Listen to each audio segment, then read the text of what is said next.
Greece and Troy were locked in a long, bitter war. The Trojans had captured a beautiful Greek princess named Helen and held her within their fortress city of Troy. It did not seem possible that any man could break into the fortress city of Troy. For days, weeks, months, the Greek soldiers from their camp on a beach near the city assaulted the walls of Troy, but they were always beaten back.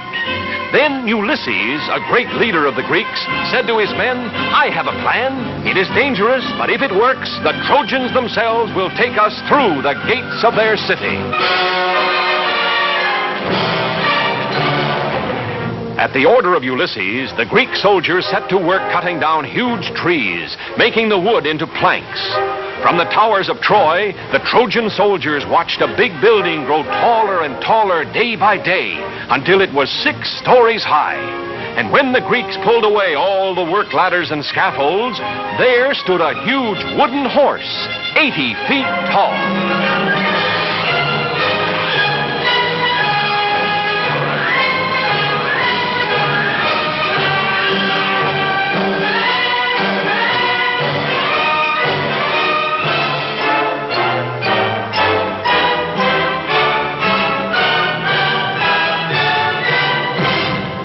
All along the towering walls of Troy, the soldiers and the people gathered to look out across the plain at the great wooden horse. They wondered what it was for, what it meant.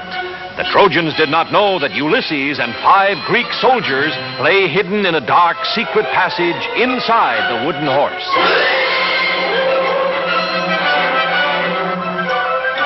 All through the night, fire blazed brightly on the beach. The Greeks were burning their tents just as if they were giving up their camp and sailing back home.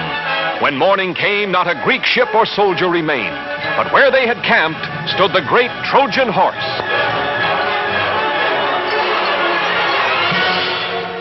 The Trojan people poured out of the city to the beach so they could look more closely at the victory over the Greeks.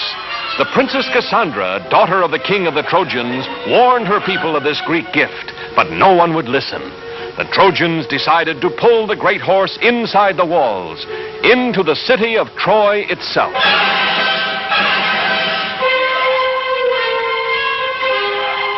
The Trojans tied thick ropes around the legs of the huge wooden horse. Hundreds of men took a hand at the ropes. Others lined up behind the horse.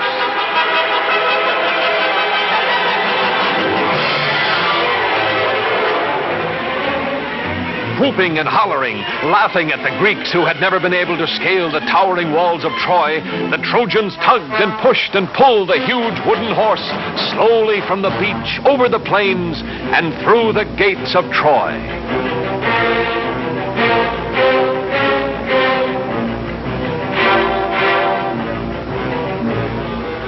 In the dark, secret passage of the wooden horse, Ulysses and the 5 soldiers lay quietly waiting.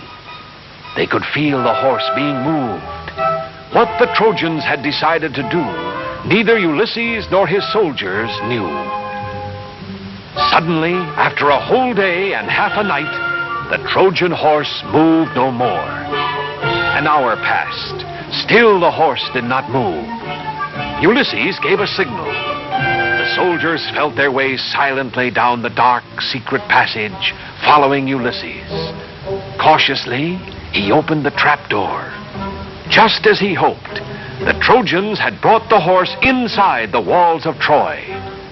The city was sleeping now, and the walls were unguarded. Ulysses drew his sword. He ordered the soldiers to follow, and he dashed for the main gates of the city. The Greek soldiers quickly tied the sleeping Trojan guards, while Ulysses scampered up the sentry tower.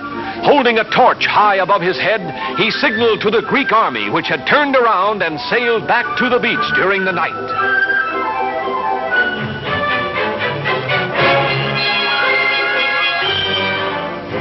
And even as Ulysses and his men opened the gates of Troy, the Greek army was marching across the plain. Caught completely by surprise, the Trojans were easily defeated by the Greek soldiers, who found their beautiful princess and took her back safely to Greece. And brave Ulysses was named the greatest of the Greek heroes.